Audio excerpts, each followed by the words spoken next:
우리 오늘 누가복음 17장 답히겠습니다. 오늘 받을 말씀 누가복음 17장 1절로 10절까지 볼게요. 누가복음 17장 1절로 10절입니다. 신약성경 누가복음 17장 1절로 10절입니다. 다 찾으셨죠? 제가 한 절 읽고 여러분들 한 절 읽고 우리 교독할게요. 예수께서 제자들에게 이르시되 실족해 하는 것이 없을 수는 없으나 있게 하는 자에게는 화로다.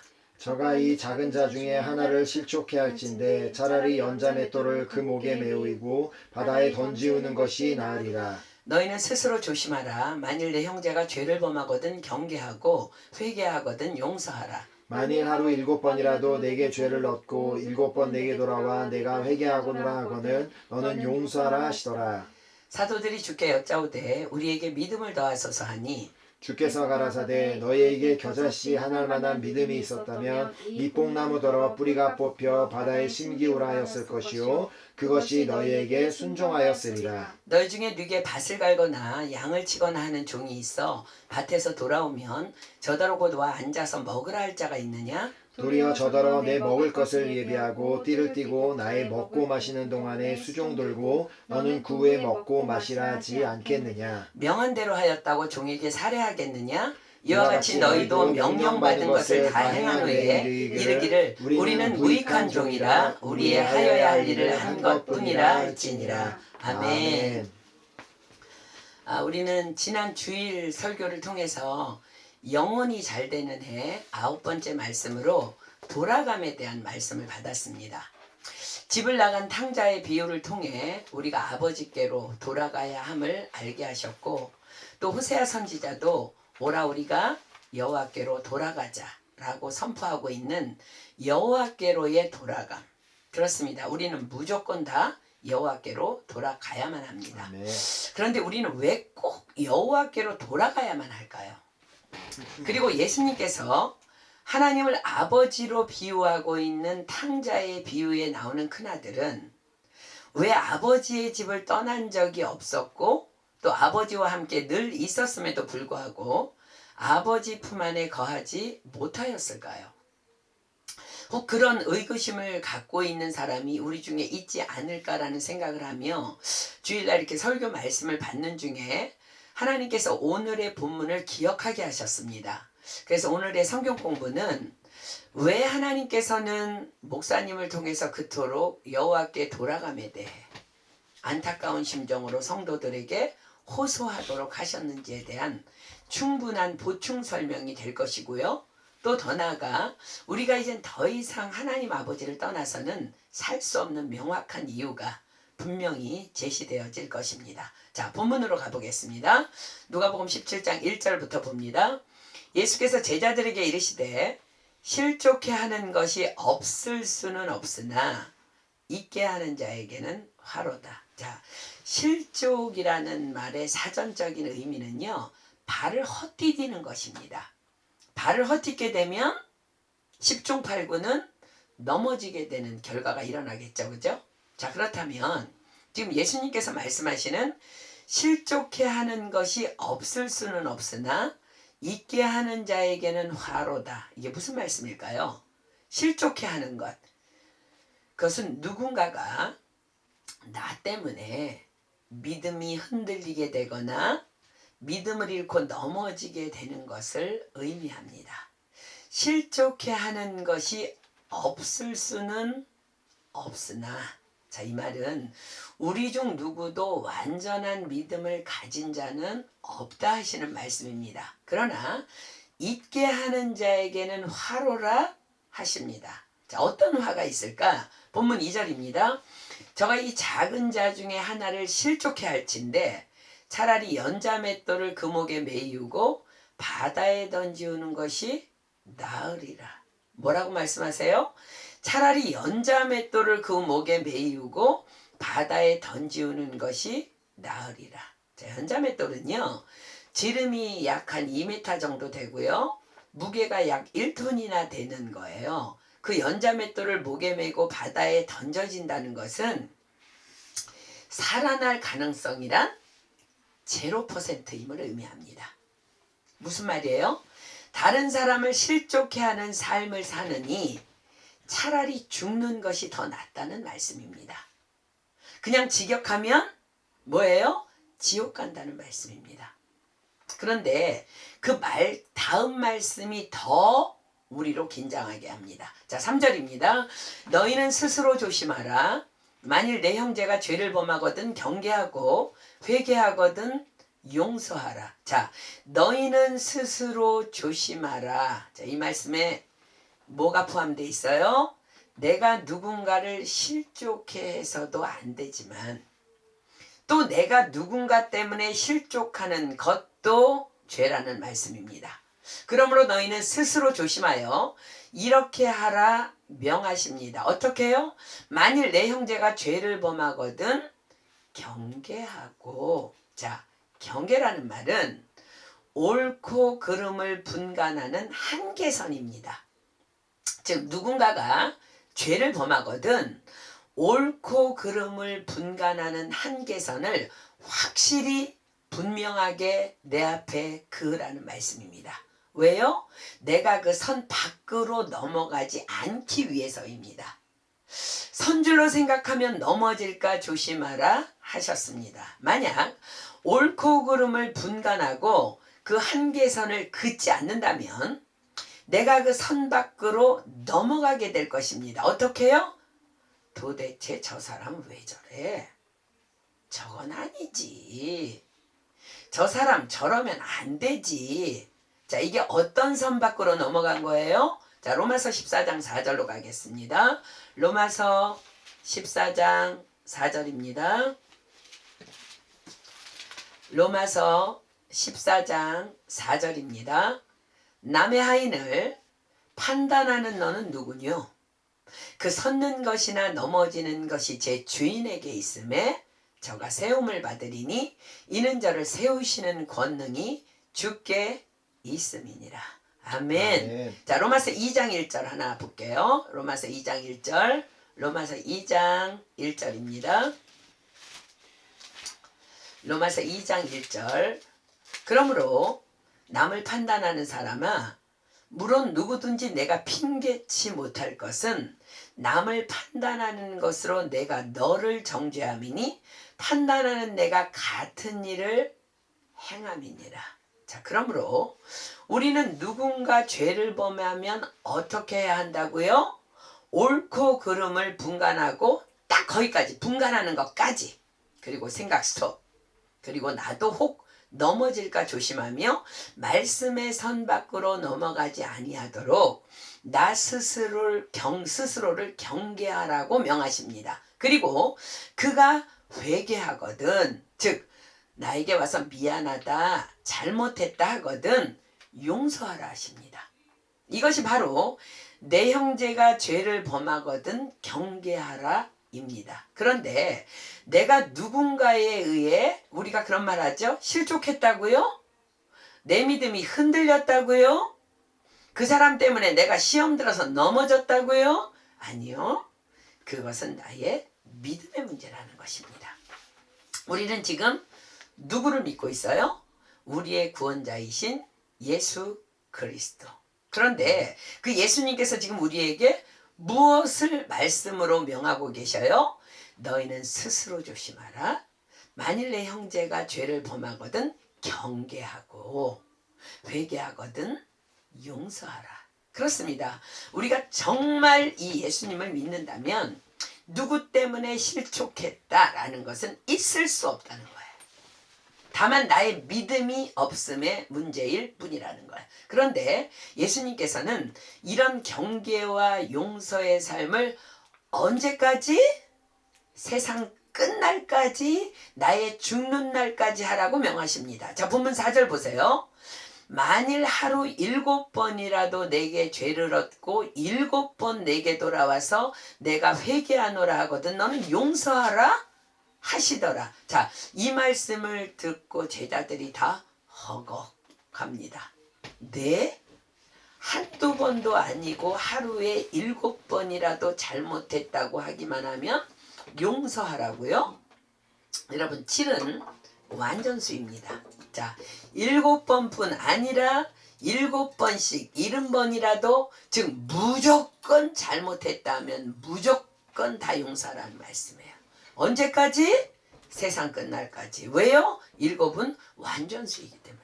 지금 주님이 세상 끝날까지라는 말을 쓰지 않지만 7번 용서하라는 거는요 완전수이기 때문에 그냥 너 죽을 때까지 용서하라는 이 말씀이에요. 우리 손주들 약인보아스 베니는요 남자아이들이라 그런지 너무너무 몸싸움하는 걸 좋아합니다. 그러다 보니까 늘 한 녀석은 울어야만 끝이 납니다. 형아가 때렸다, 밀었다, 아니다 난 때린 적 없다. 그러니 몸싸움 하지 말라고 그러다 크게 다친다고 야단치면 또 다들 알겠다고 네 하고 대답은 아주 잘해요. 그러나 바로 돌아서면 다시 몸싸움에 들어갑니다. 그러니까 말귀를 못 알아듣는 거예요.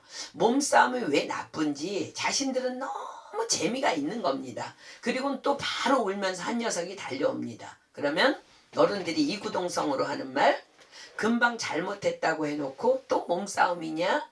너희들의 잘못했습니다는 진정성이 없다. 그런 잘못했습니다는 진짜 잘못했습니다가 아니다. 뭐 지난 2주 바캉스 기간 내내 날마다 이제 우리 선교센터에서 있었던 일입니다.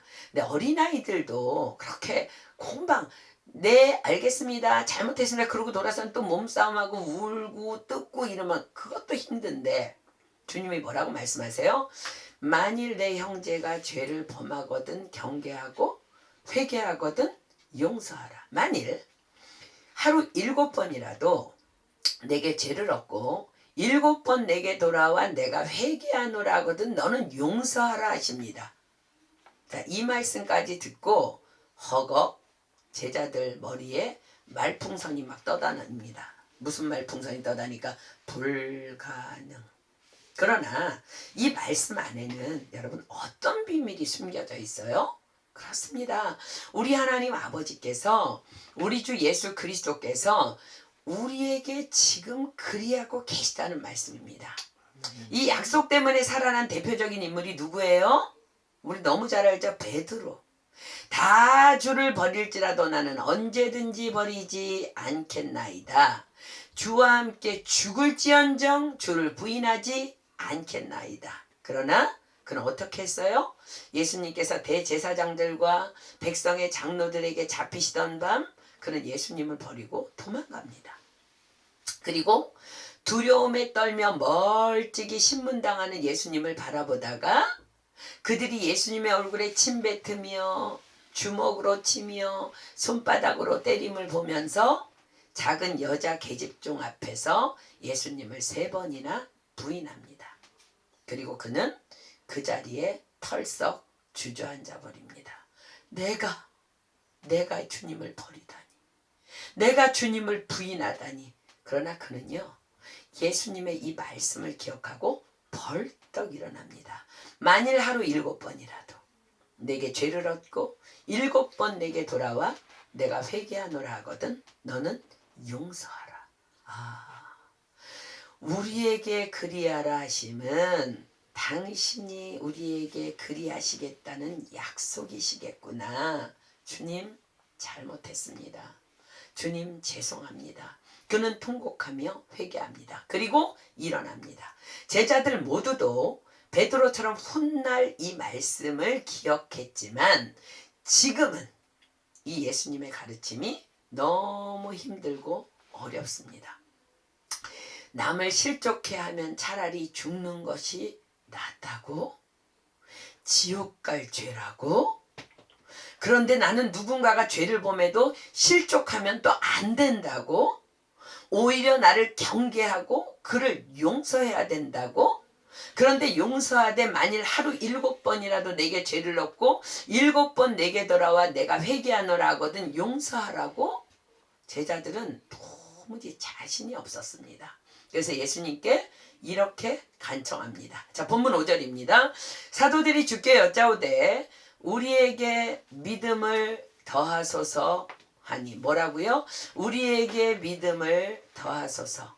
여러분, 더한다는 말은요 무언가 조금이라도 있을 때 거기에 무엇을 더한다고 합니다.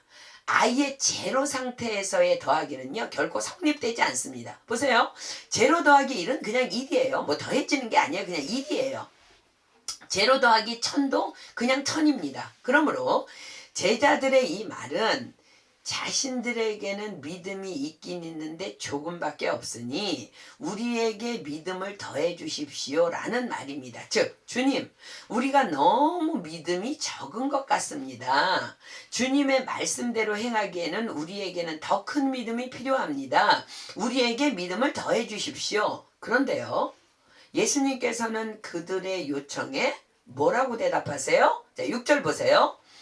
주께서 가라사대 너희에게 겨자씨 하나일 만한 믿음이 있었다면 이 뽕나무더러 뿌리가 뽑혀 바다에 심기우라 하였을 것이요 그것이 너희에게 순종하였으리라. 자, 너희에게 겨자씨 하나일 만한 믿음이 있었다면, 자, 겨자씨는요 세상에서 가장 작은 것을 비유할 때 상징적으로 하는 말입니다.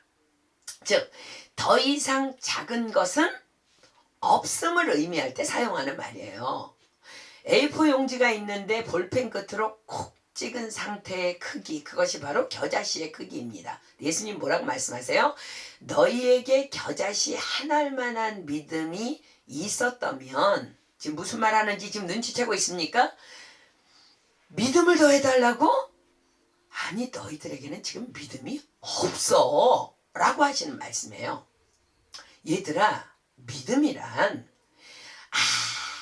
아무리 작아도 겨자씨 하나일 만한 믿음만 있어도, 있기만 하면 이 뽕나무더러 뿌리가 뽑혀 바다에 심기우라 명할 수 있는 것이 믿음이며, 또 그 믿음에 의해 명령받은 뽕나무가 너희에게 굴복하며 순종하는 역사가 일어나는 것이 믿음이야 라고 지금 하십니다. 이 비유는 우리에게는 아주 낯설은 비유이지만 당시 제자들에게는 매우 익숙한 비유입니다. 왜냐하면 뽕나무는요 그 뿌리가 매우 깊게 그리고 넓게 자라며 게다가 높이는 10m에서 15m에 이르는 나무입니다. 그래서 이 나무를 옮긴다는 것은 거의 불가능에 가까운 일이기 때문에 유대인들은 불가능한 것을 말할 때는 뽕나무를 옮기려는 것과 같다라는 비유를 주로 사용했습니다.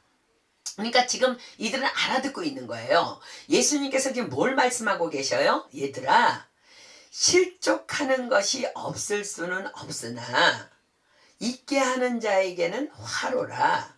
너희는 스스로 조심하라. 만일 내 형제가 죄를 범하거든 경계하고 회개하거든 용서하라. 만일 하루 7번이라도 내게 죄를 얻고 7번 내게 돌아와 내게 회개하노라 하거든 용서하라.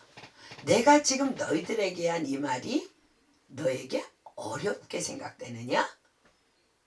도무지 너희로서는 불가능하다고 생각하느냐? 그렇다면 너희들이 지금 나에게 주여 주여 입으로 말하고는 있지만 너희들 안에는 사실 나를 향한, 즉 내가 너희들의 주님이라는 믿음이 없음을 스스로가 증거하고 있는 거야. 얘들아, 믿음이 무엇인지 아느냐? 라고 하시면서 예수님께서는 믿음이 무엇인지를, 또 그들에게 익숙한 주인과 종의 비유를 들어서 제자들에게 설명하십니다. 자, 7절부터 봅니다. 너희 중에 네게 밭을 갈거나 양을 치거나 하는 종이 있어 밭에서 돌아오면 저더러 곧 와 앉아서 먹으라 할 자가 있느냐?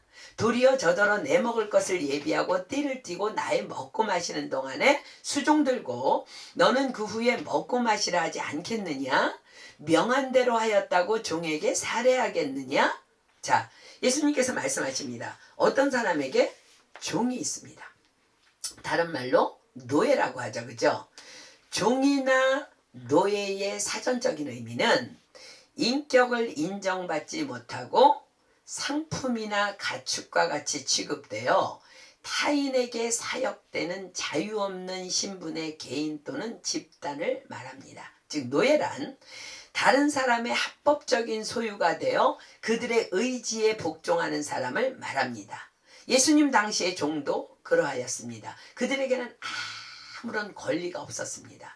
자유도 없고 자신의 의지도 없고 심지어 이름도 빼앗겼습니다. 동물처럼 시장에서 거래되었고 가격표를 목에 걸고 있으면 사람들이 와서 흥정을 합니다. 제자들 너무 잘하는 거야. 그러다 누군가가 사서 자기 집으로 데려가고 귀를 뚫어서 주인의 이름이 새겨진 귀고리를 합니다.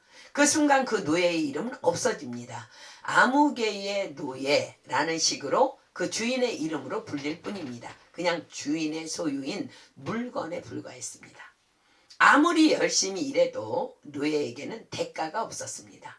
어떤 자유도 허락되지 않았기 때문에 주인이 5시에 일어나라고 하면 그때 일어나야 하고 한밤중에 자는데 일어나 무엇을 하라고 하면 그대로 해야 했습니다. 아무리 졸리고 피곤해도 주인의 말을 반드시 따라야 했습니다. 사람이지만 결코 사람이 아닌 그저 주인의 소유된 주인 마음대로 사용하는 물건 이상도 이하도 아닌 자, 이것이 바로 종입니다. 예수님이 비유로 말씀하십니다. 자, 다시 본문 7절에서 9절 다시 볼까요?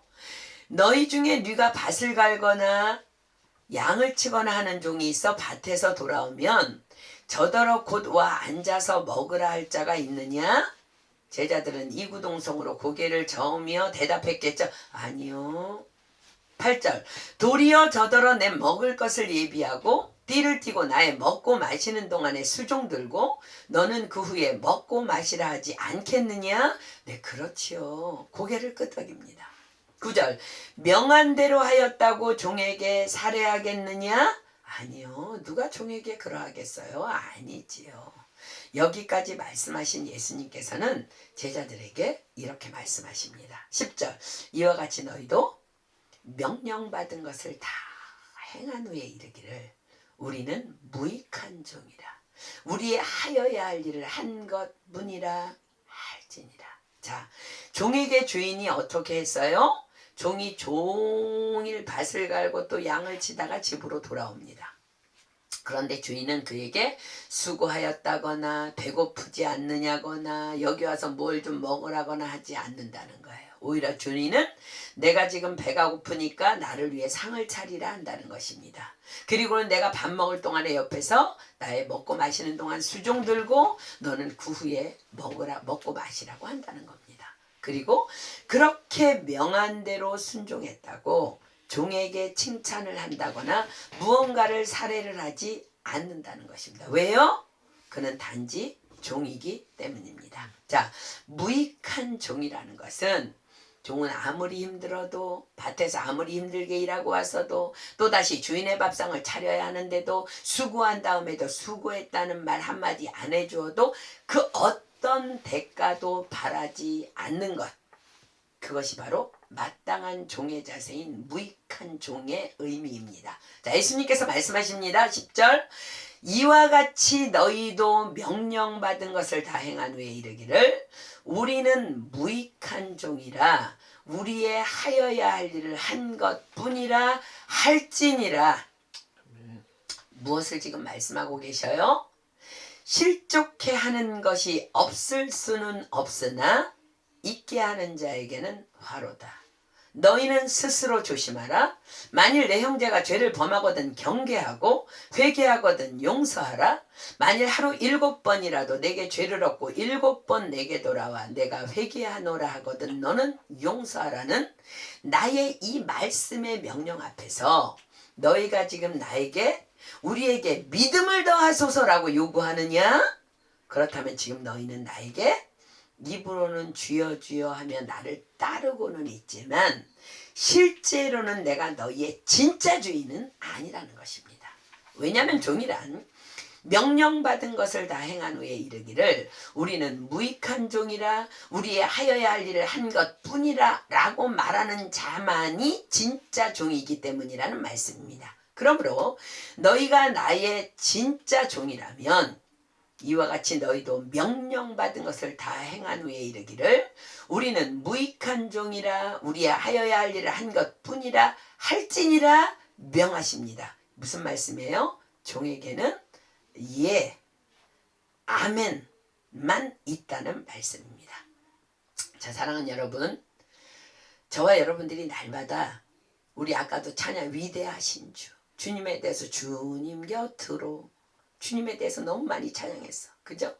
주님 말씀하시면 내가 나아가리라. 주님 뜻이 아니면 내가 멈춰서리라. 또 주가 일하시네, 주가 일하시네 찬양도 하고, 주님 사랑해요 고백도 하고, 주는 그리스도시요 살아계신 하나님이시나 고백도 하고, 또 기도할 때마다 주여 주여 삼창도 하는 그 주님. 그 주님은 여러분들에게 누구십니까? 그냥 예수님의 또 다른 호칭입니까? 예수님은 정말 여러분들의 진짜 주님이십니까? 자, 로마서 10장 9절로 갑니다. 로마서 10장 9절. 로마서 10장 9절입니다. 자, 눈을 부릅뜨고 보십시오. 말씀. 내가 만일 내 입으로 예수를 주로 시인하며 또 하나님께서 그를 죽은 자 가운데서 살리신 것을 내 마음에 믿으면 구원을 얻으리니. 아멘. 진짜 이 고백이 여러분들의 고백 맞습니까? 아멘. 그래서 구원 받았습니까? 아멘. 그러하기에 말씀이신 예수님의 모든 명령 앞에서 무조건 다 아멘입니까? 그렇게 명령받은 것을 다 행한 후에 이르기를 우리는 무익한 종이라 우리의 하여야 할 일 한 것뿐이라 고백하는 그 종의 믿음이 여러분들에게 있으십니까? 그 종의 믿음이 있다면 우리에겐 마땅히 기록된 모든 성경 속의 말씀 앞에서, 또 특별히 오늘의 이 말씀 앞에서 실족해 하는 것이 없을 수는 없으나 있게 하는 자에게는 화로다. 여러분들이 누군가를 실족하게 했다면 어떻게 하면 빨리 해결돼요? 잘못했다고 가서 말하면 되지. 그죠? 너희는 스스로 조심하라. 만일 내 형제가 죄를 범하거든 경계하고 회개하거든 용서하라. 만일 하루 7번이라도 내게 죄를 얻고 7번 내게 돌아와 내가 회개하노라 하거든 너는 용서하라 명하시는 이 말씀에 1초도 망설임 없이 다만 아멘, 또 이 말씀에 대한 실천이 무조건 되어져야 하는 것이 종이라는 거예요. 왜요? 주님은 주님이시고 우리는 무익한 종이니까요. 그런데 문제는 오늘의 본문의 제자들처럼 너무나 많은 크리스천들 안에, 또 우리 안에 그 믿음이 없다는 거예요. 주님에 대한 믿음이. 그런데 믿음이 그래도 조금이라도 있는 줄 알고 우리도 제자들처럼 이렇게 기도하는 거예요. 주여 우리에게 믿음을 더하소서, 큰 믿음을 주시옵소서. 자, 우리는 예수님께서 진단하신 너희에게 나를 주로 믿는 믿음 없음 이라는 이 심각한 제자들에게 말씀하신 명제 앞에서 먼저 해결해야 할 문제가 있습니다. 그것은 과연 우리가 지금 입술로 고백하는 주님, 찬양할 때 부리는 주님, 주여 삼창하는 주님, 그 주님이 진짜 의미가 뭐냐는 거예요. 그것을 좀 알아야 한다는 거예요. 자, 창세기의 태초로 가봅시다. 창세기 1장 1절. 창세기 1장 1절입니다. 창세기 1장 1절. 태초에 하나님이 천지를 창조하시니라. 아멘입니까? 아멘. 그렇다면 온 땅의 주인은 누구세요? 온 땅을 만드신 하나님이시죠. 온 열방에 지금 코로나가 만연해. 누가 주인이에요? 누가 절대 주권자예요? 하나님이에요. 그분이 주님이세요. 그분이 주인이세요. 그분 마음대로 하시는 거예요. 창세기 1장 26절로 27절 봅니다. 하나님이 가라사대 우리의 형상을 따라 우리의 모양대로 우리가 사람을 만들고 그로 바다의 고기와 공중의 새와 육축과 온 땅에 기는 모든 것을 다스리게 하자 하시고, 하나님이 자기 형상 곧 하나님의 형상대로 사람을 창조하시되 남자와 여자를 창조하시고. 자, 그렇다면 사람의 주인은 누구십니까? 사람을 만드신 하나님이 주인이죠. 그렇다면 우리는 누구 뜻대로만 살면 돼요? 나를 지으신 나의 주인이신 창조주 하나님, 그 하나님이 또 누구시라고요? 온 땅의 주인, 그분 뜻대로만 살면 되는 거예요. 자, 역대상 29장 11절로 22절입니다. 정말 주님을 발견한, 창조주 하나님, 그 하나님만이 나의 절대 주권자이시면 나의 주인이고 내 머리고 내 주고 나의 모든 것 되신다는 그거를 발견한 다윗이요. 역대상 29장 11절로 12절에 이렇게 고백해요. 여호와여, 광대하심과 권능과 영광과 이김과 위엄이 다 누구에게 속하였다고?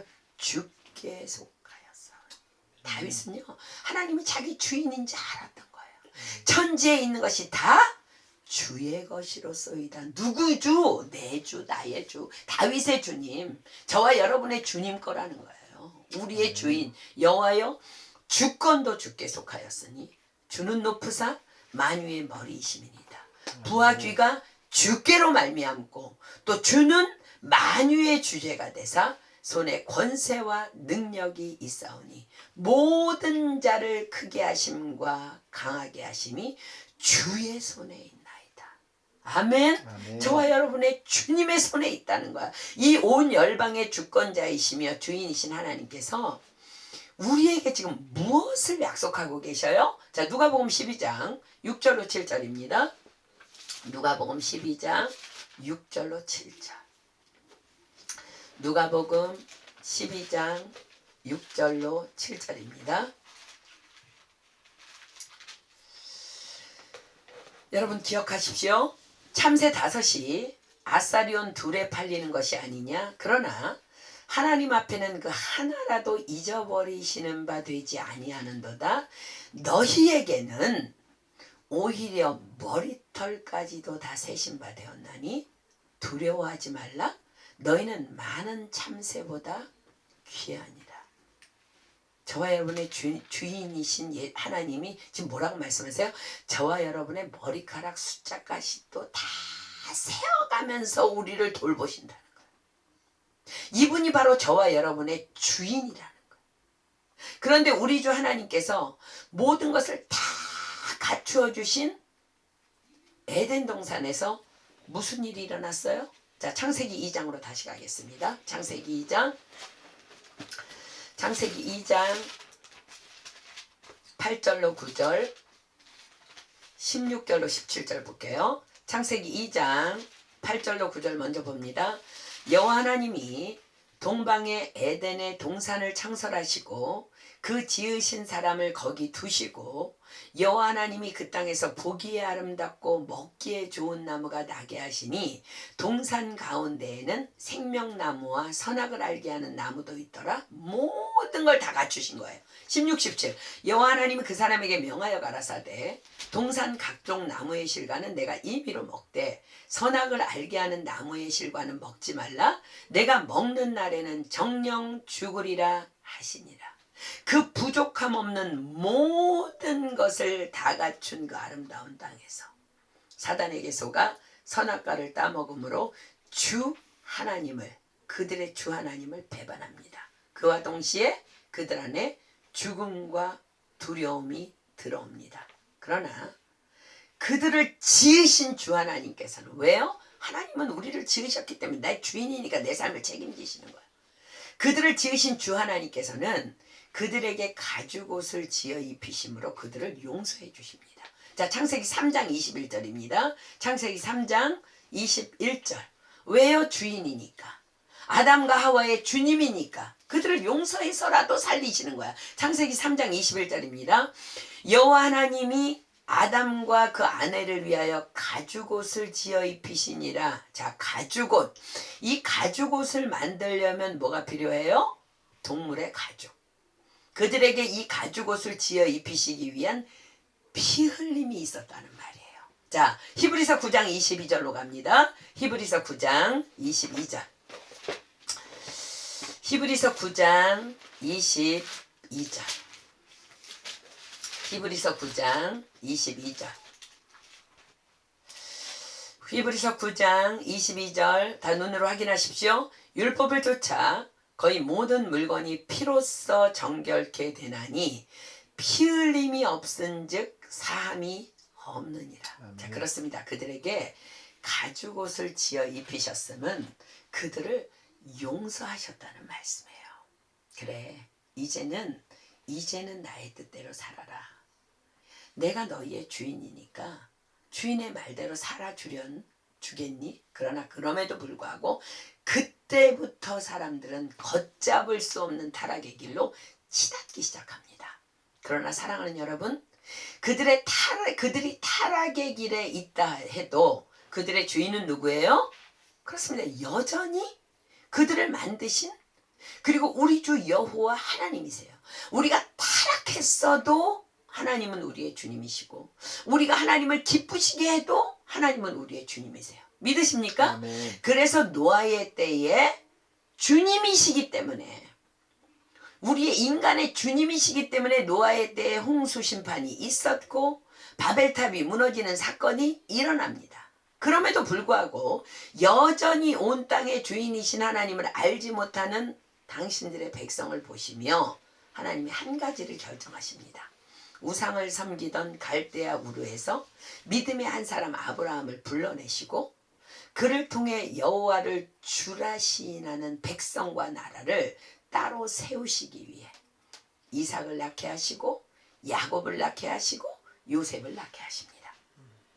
요셉의 시대에 이르렀을 때에 믿음의 조상 아브라함을 통해 형성된 70명을 하나님께서는 한 나라와 민족을 이룰 숫자로 번성케 하기 위해서 애굽이라는 나라를 사용하십니다. 자, 성경의 예언으로 한번 가볼까요? 아브라함에게 아직 아이가 없을 때에 예언합니다. 창세기 15장입니다. 창세기 15장 5절로 7절 그리고 13절로 21절입니다. 하나님이 이스라엘을 세우시기 위해 주라 시인하는 그 나라를 세우시기 위해 하나님께서 아브라함을 통해 계획하시는 장면입니다. 아직 아브라함이 아이가 없는데 하나님 말씀하세요. 창세기 15장 5절부터 봅니다.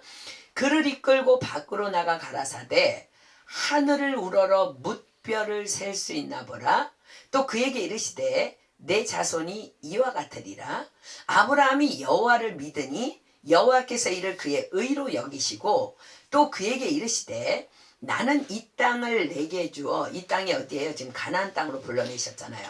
이 땅을 내게 주어 업을 삼게 하려고 너를 갈대아 우르에서 이끌어낸 여호와로라. 자, 13절부터 봅니다. 21절까지 여호와께서 아브라함에게 이르시되 너는 정령이 알라 내 자손이 이방에서 객이되어 그들을 섬기겠고 그들은 400년 동안 내 자손을 괴롭게 하리니 그 섬기는 나라를 내가 징치할지며 그 후에 내 자손이 큰 재물을 이끌고 나오리라. 너는 장수하다가 평안히 조상에게로 돌아가 장사될 것이요 내 자손은 4대 만에 이 땅으로 돌아오리니 이는 아모리 족속의 죄악이 아직 관영치 아니함이니라 하시더니 해가 져서 어둘 때에 연기나는 풀무가 보이며 타는 횃불이 쪼갠 고기 사이로 지나더라. 그날에 여호와께서 아브라함으로 더불어 언약을 세워 가라사대 내가 이 땅을 애굽 강에서부터 그 큰 강 유브라데까지 내 자손에게 주노니 곧 겐 족속과 그니스 족속과 감몬 족속과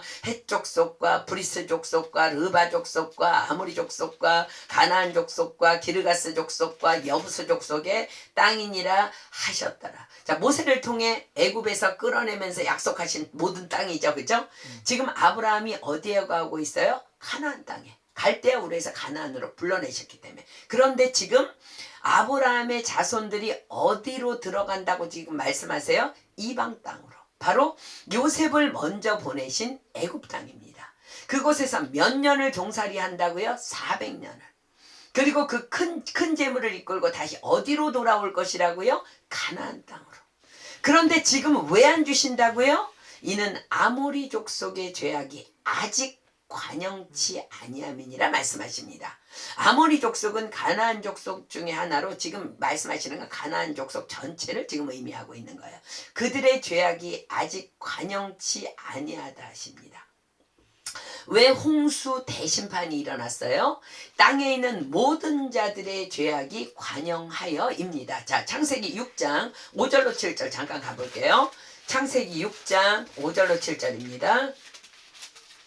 창세기 6장 5절로 7절 여호와께서 사람의 죄악이 세상의 관영함과 그 마음의 생각의 모든 계획이 항상 악할 뿐임을 보시고 땅 위에 사람 지으셨음을 한탄하사 마음에 근심하시고 가라사대 나의 창조한 사람을 내가 지면에서 쓸어버리되 사람으로부터 육축과 기는 것과 공중의 새까지 그리하리니 이는 내가 그것을 지었음을 한탄함이니라 하시니라. 자, 관영이라는 말은 잔이 차서 넘치는 상태를 의미합니다. 그렇습니다. 하나님께서는 우리가 죄로부터 돌이키기를 원하시며 기다려 주십니다. 그런데 언제까지 기다려 주시냐면요. 그러나 그 기다림을 만홀히 여기고 우리의 죄악이 오히려 관영할 때 우리를 결국 심판하신다는 것을 여러분들이 기억해야 합니다. 하나님은 왜 저 악인을 그냥 두시지? 회개하도록 기다리는 거예요. 그러나 그가 회개하지 아니하고 그 죄악이 그의 잔에 찰 때 하나님은 그날에 심판하신다는 거예요. 그렇습니다. 하나님께서는 아브라함에게 가나안 땅을 주시마 약속하셨습니다. 그러나 하나님을 주라 시인하는 나라를 이루기 위해서는 숫자가 아직은 적었고 그들에게 믿음의 준비도 아직 안 되었고 기근이 안 되었기 때문에 기근이라는 도구를 사용해서 요셉을 통해 아브라함의 자손 70명을 애굽에 들여보내셔서 400년이라는 기간 동안에 그들을 연단하시고 그들로 큰 민족을 이루게 하시고 드디어 가나안 땅에 죄악이 관영한 시기에 그 땅을 빼앗아서 이스라엘 영토로 허락하십니다. 자, 출애굽기 1장으로 갑니다. 출애굽기 1장 1절로 7절입니다. 출애굽기 1장 1절로 7절 하나님이 아브라함에게 예언하신 그 약속이 지금 성취되는 장면입니다. 출애굽기 1장 1절로 7절입니다.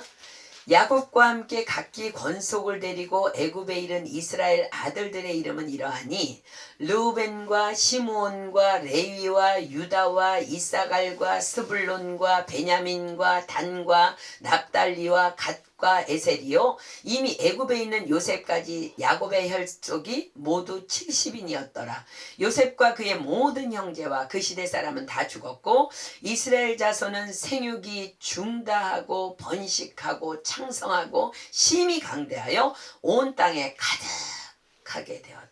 그리고 하나님께서 아브라함에게 약속하신 대로 그들은 430년 만에 드디어 출애굽합니다. 자, 하나님은 400년 동안 있을 거라 그랬는데 430년 만에 나오는데 그 시차는 요셉의 때로부터 기록했기 때문에 430년인 거죠. 출애굽기 12장 40절로 41절 본입니다.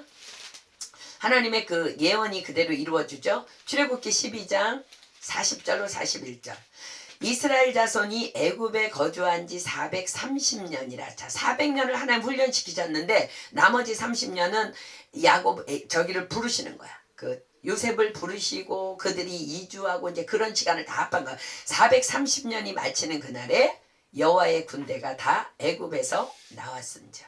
자, 사랑하는 여러분, 지금 이들을 끌어내는 일에 하나님께서 누구를 사용하셨어요? 누구? 바로 모세. 자, 이 모세의 부르심을 통해 우리는 하나님께서 그토록 그 이스라엘 나라를 세우려 하신 분명한 목적을 다시 깨닫게 됩니다. 자, 출애굽기 3장입니다. 1절로 8절 볼게요. 출애굽기 3장 1절로 8절입니다.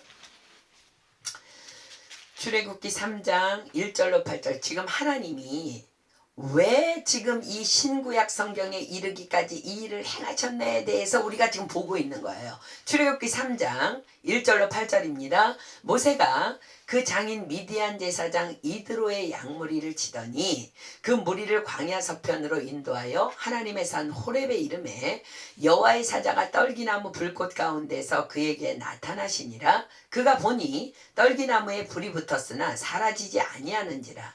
이에 가로되 내가 돌이켜 가서 이 큰 광경을 보리라. 떨기나무가 어찌하여 타지 아니하는가 하는 동시에 여호와께서 그가 보려고 돌이켜 오는 것을 보신지라.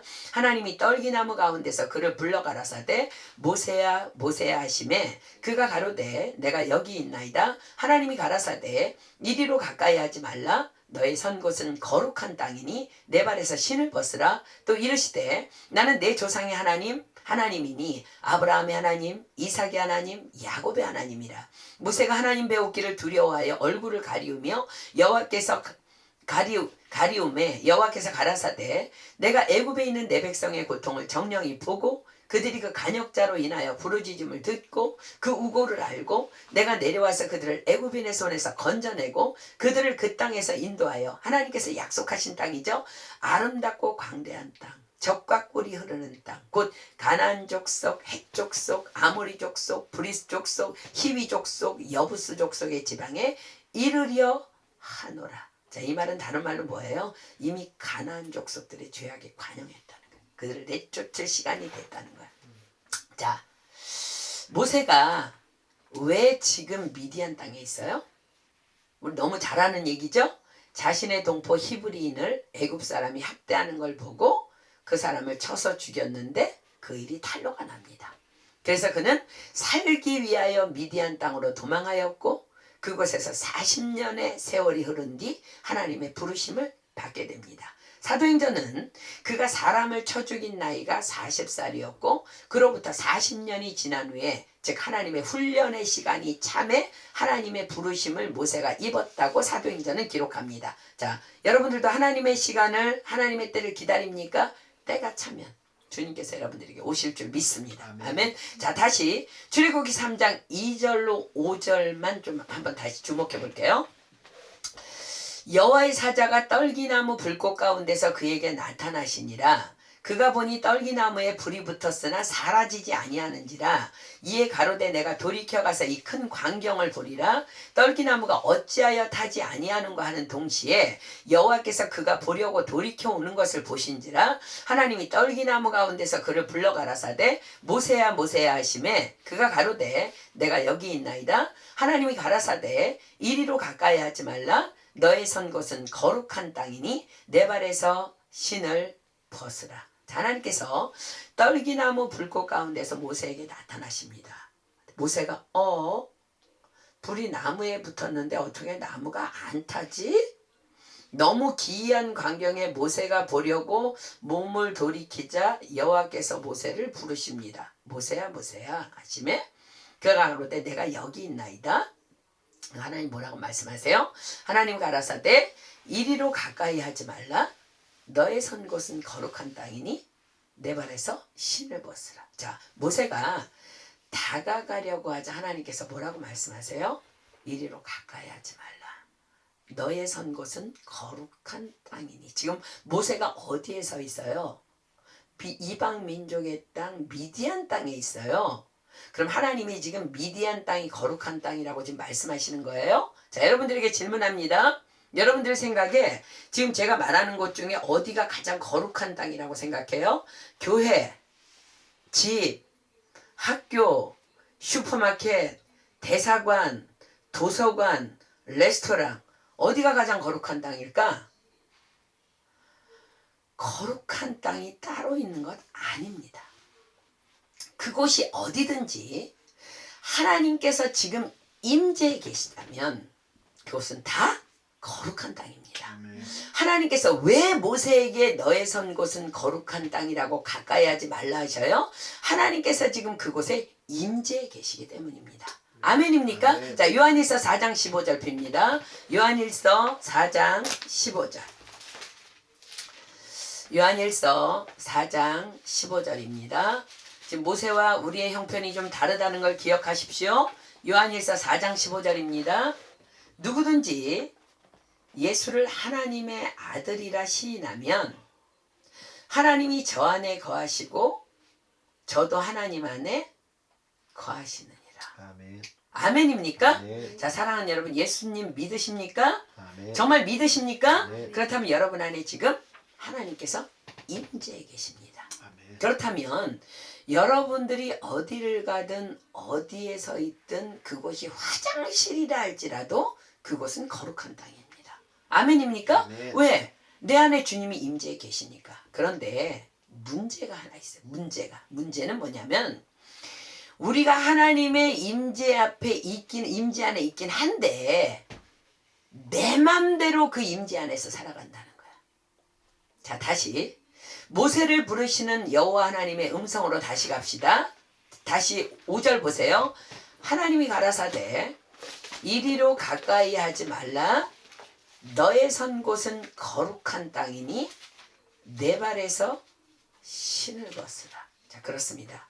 내 안에 예수님이 들어와 계시기에 내가 선 땅은 분명히 하나님께서 임재해 계신 거룩한 땅 맞습니다.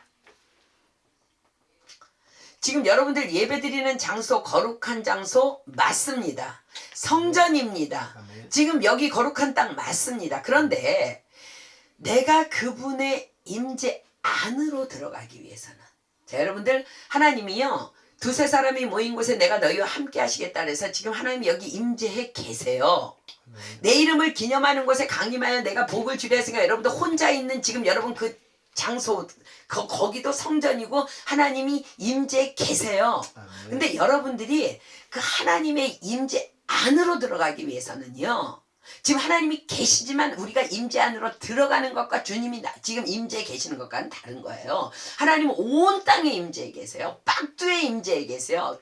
모든 곳이 다 거룩한 땅이에요. 근데 우리가 그분의 임재 안으로 들어가기 위해서는 조건이 하나 있다는 거야.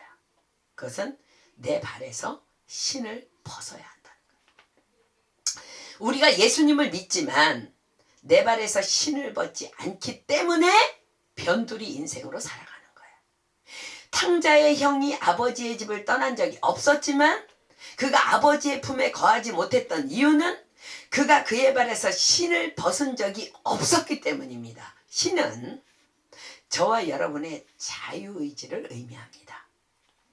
선악과를 먹을 수도 있고 먹지 않을 수도 있는 나의 자유의지. 하나님은 그때 자유의지를 주신 거예요. 너희가 다 먹어도 돼. 근데 선악과는 손대지 마. 자유의지를 주신 거예요. 순종할 수도 있고 불순종할 수도 있는 나의 자유의지. 예수 그리스도를 그냥 믿는 것이 아니라 여러분들 주라 시인할 때 구원을 받는다는 것은, 주라 시인한다는 것은 내가 내 발에서 내 자유의지의 신을 벗었음을 의미합니다. 노예가 되겠다는 것을 의미하는 거예요. 노예가 내 발에서 신을 벗어야만 그분이 내 주인이 되는 거예요. 그럴 때 비로소 주님 말씀하시면 내가 나아가리라, 주님 뜻이 아니면 내가 멈춰서리라, 나의 가고 서는 것 주님 뜻에 있으니 오 주님 나를 이끄소서의 고백이 가짜가 아니라 진짜로 진실로 될 수 있어요. 여러분들 찬양하면서도 여러분 죄 질 수 있는 거 알아요? 주여라고 부르는데 절대로 나에게 그분이 주님이 아니야. 주님 다 아세요. 우리는 모세를 향해 내 발에서 신을 벗으라 말씀하시는 하나님의 뜻을 이렇게 성경 공부를 통해서야만 자유의지의 신을 말씀하시는 거구나 알 수 있지만, 그러나 그 모세 당시의 사람들에게는요, 즉 모세는요 그 자리에서 하나님이 왜 신을 벗으라는지 그 뜻을 그냥 그 자리에서 깨달아요. 왜요? 종이나 노예는 당시에 신발을 신지 않았기 때문입니다. 그렇습니다. 바로 그것입니다. 신을 벗는다는 것은, 신을 벗으라는 것은 나는 당신의 노예입니다. 나는 당신의 종입니다. 나는 당신의 무익한 종입니다. 말씀하십시오 내가 듣겠나이다를 고백하는 내 자유의지를 내려놓는 행위인 거야. 그냥 노예는요 자기가 없어요. 주인이 시키는 대로만 하는 거야. 당신은 나의 주님입니다. 당신은 나의 절대 주권자입니다를 고백하는 행위인 거야. 자, 여러분들을 향한 주님의 음성 지금 듣고 계십니까? 아멘. 내 발에서 신을 벗으라. 그렇습니다. 모세가 그의 발에서 신을 벗지 않는 한 그는 결코 여호와의 종이 될 수 없습니다. 그분이 얼마나 수많은 것들을 요구하며 광야로 이끌어낸지 여러분들 기억하죠? 모세가 신 벗지 않았으면 할 수 없는 일이에요. 그는 결코 여호와를 주로 인정하는 나라를 이루어야 할 이스라엘을 신을 벗지 않았다면 광야에서 가나안 땅으로 이끌어낼 수 없었습니다. 왜냐하면 그는 그들의 리더로서 여호와의 종의 삶이 무엇인지를, 주님을 주님이라고 부르는 자들의 삶이 무엇인지를 그들에게 보여주어야 할 샘플로의 부르심을 입은 자이기 때문입니다. 우리는 여호수아도 기억합니다. 가나안 땅 들어가기 전에 여호수아에게도 동일하게 말씀하십니다. 내가 선 곳은 거룩하니 내 발에서 신을 벗으라. 돌아온 탕자의 아버지가 종들에게 말합니다. 내 아들에게 신을 신겨라. 넌 내 아들이지 이젠 종이 아니야, 이 뜻이에요. 탕자가 아버지의 종이 되기로 결정하고 들어온 거야, 집으로. 그래서 신을 벗고 아버지께 달려온 거예요. 아버지 난 당신의 자녀라고. 아버지 난 이제 아버지 뜻대로 살을게요. 아버지 말씀대로 살을게 하고 신발 벗고 달려온 거예요. 난 종됐게 하면서. 그러나 아버지는 그런 그의 신분을 회복시켜 줍니다. 그렇습니다. 여러분들 정말 하나님의 자녀로 살기를 원하십니까? 아멘. 그래서 모든 것을 다 하나님 거, 내 주인 건데 다 누리기를 원합니까? 그런다면 먼저 우리가 해야 할 일이 뭐예요? 우리의 발에서 신을 벗어야 하는 거예요. 신을 벗지 않는 한 우리는 100년을 예수님을 믿는다고 교회를 다녀도 늘 탕자의 형의 삶에서 벗어나지 못합니다. 늘 불평하고 불만. 노예가 종이 무슨 불평을 하고 불만해요? 근데 신을 안 벗으면 불평하고 불만하고 판단하고 손가락질하고 그런 자들에게 주께서 말씀하십니다. 차라리 연자맷돌을 금옥에 메우고 바다에 던지우는 것이 나으리라. 사랑하는 여러분, 발에서 우리 신을 벗읍시다. 아멘. 이제 여러분들의 자유의지를 주님 앞에 올려 드립시다. 하나님, 주님. 이제부터 오늘부터 여러분들이 주님이라고 부르는 거는요, 개념이 달라져야 돼. 예수님의 또 하나의 이름이 주님이 아니에요. 하나님의 또 하나의 이름이 주님이 아니고요. 그분이 우리를 창조하신 창조주이고 나의 절대주권자이고 나의 가고 서는 모든 것의 주인이시라니까요. 아멘입니까? 아멘. 우리가 발에서 신을 벗어야만 합니다. 결코 나는 무익한 종이라 나의 할 일을 한 것뿐이라는 종의 고백과 종의 삶이 없이는 자녀의 영광은 없습니다. 하나님께서는 이스라엘 백성을 당신의 절대 주권 안에서 순종하는, 그래서 그들을 세계 모든 민족 위에 뛰어난 자가 되게 하시려고 가나안에서 애굽으로 또 애굽에서 가나안으로 이끌어 내신 것입니다. 그러나 그들은요, 나라와 민족은 보이기에 이루었지만 여전히 그들의 발에서 신을 벗지 않습니다. 그로 인해 바벨론의 포로로 한 번 더 고난을 겪게 되지만 여전히 하나님을 주님으로 인정하지 아니하는 그들을 위해 예수님까지 보내주신 그 주인 되신 하나님을 지금도 그들은 신을 신은 채 인정하지 않고 있습니다. 예수 그리스도를 믿는 여러분들은 어떻습니까? 직분이 중요하지 않아요. 목사고 선교사고 집사고 장로고 직분 중요하지 않아요. 여러분들은 발에서 신 벗으셨습니까? 내 발에서 신을 벗으라. 이것이 바로 우리 지난 주일에 목사님이 설교한 여호와께로 돌아가는 것입니다. 여호와 옆에 주변에서 둘둘 도는 게 아니라 여호와께 돌아간다는 것은 그분이 주님이심을 인정하고 발에서 신을 벗고 주님의 품으로 들어가는 게 여호와께 돌아가는 거예요. 그때 우리에게 역사가 일어나는 거야. 하나님만이 또 온 땅에 또 나의 주님이심을 인정하는 것.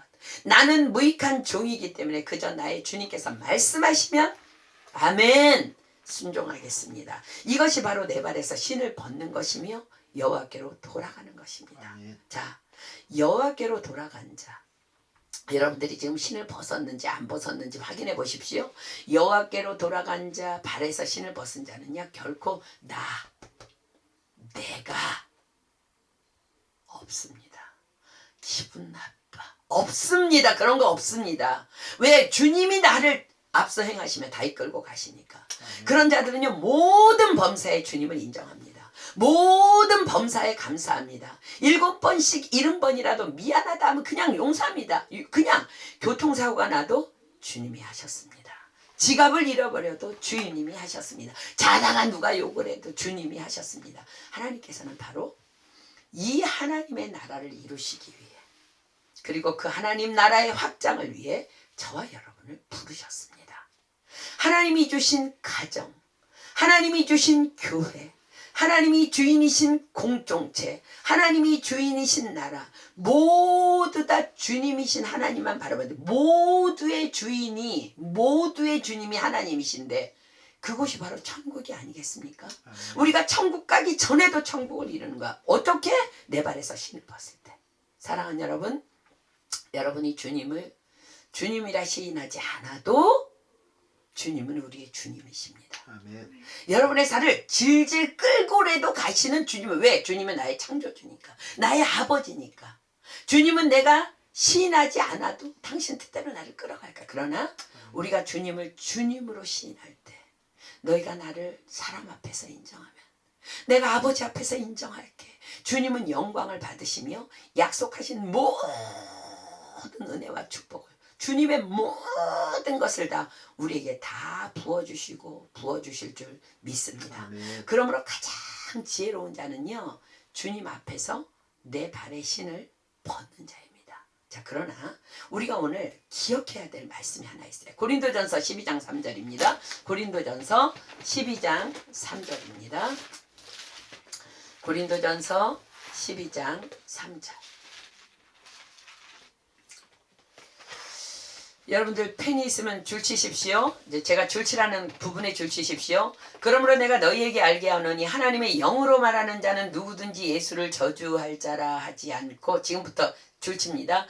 또 성령으로 아니하고는 누구든지 예수를 주시라 할 수 없느니라.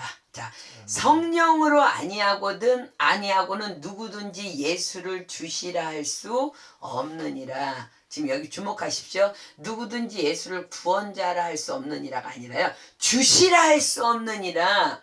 하나님은 당신을 버린 그 백성들의 주인의 자리를 되찾기 위해서 예수님을 보내신 거예요. 나는 너희들의 주인이야. 그것을 되찾기 위해 주님을 보내신 거예요. 그렇습니다. 우리가 성령으로 충만하지 않잖아요. 그러면 우리는요, 또 잊어버려요. 그리고 내 맘대로 살아가는 거야. 우리는 또 우리의 발에 내 자유의지의 신을 다시 또 끼역끼역 신는 거야. 그리고 내 멋대로 살아가며 하나님의 마음을 아프게 하며 내 삶 또한 헤매게 된다는. 그래서 우리는 성령 충만해야 되는 거야. 그래서 우리는 여호와 품 안에서 성령 충만해야 하는 줄 믿습니다. 네. 자, 사랑하는 여러분, 그 주님이, 우리의 주님이 우리의 삶을 어떻게 이끄시고 온 열방을 어떻게 이끄시고 어떻게 주관하신다고요? 자, 역대상 29장, 우리도 다윗처럼 함께 고백하겠습니다. 역대상 29장 11절로 12절입니다. 역대상 29장 11절로 12절. 우리 함께 한 목소리로 정말 다윗이 나의 주님, 여러분들 오늘 주여 삼창할 때도 그 주님을 부를 때 여러분들 달라야 해. 달라야 해. 정말 그분은 나의 주님이세요. 찬양할 때 주여 나는 연약합니다. 진짜 주님을 고백해야 되는 거야. 자, 역대상 29장 11절로 12절 함께 시작. 여호와여, 광대하심과 권능과 영광과 이김과 위엄이 다 주께 속하였사오니 천지에 있는 것이 다 주의 것이로소이다. 여호와여, 주권도 주께 속하였사오니 주는 높으사 만유의 머리이심이니이다. 부와 귀가 주께로 말미암고 또 주는 만유의 주제가 되사 손에 권세와 능력이 있사오니 모든 자를 크게 하심과 강하게 하심이 주의 손에 있나이다. 이 주님이 우리의 주님이세요. 자, 여러분들 보세요. 얼마 전에 어떤 목사님이 새롭게 하소서인가 거기 간증 나와서 기도할 수 없을 때는 어떻게 해요? 그러면 기도하지 마세요. 주님이라고 부르세요. 여러분들 그렇습니다.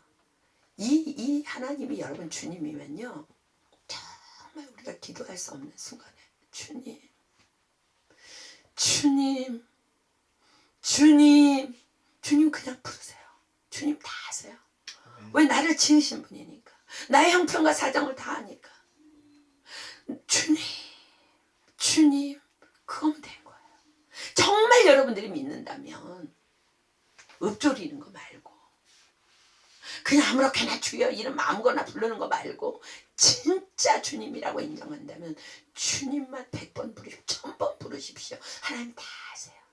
주님이 우리에게, 이 주님이 우리에게 오늘 명령하십니다.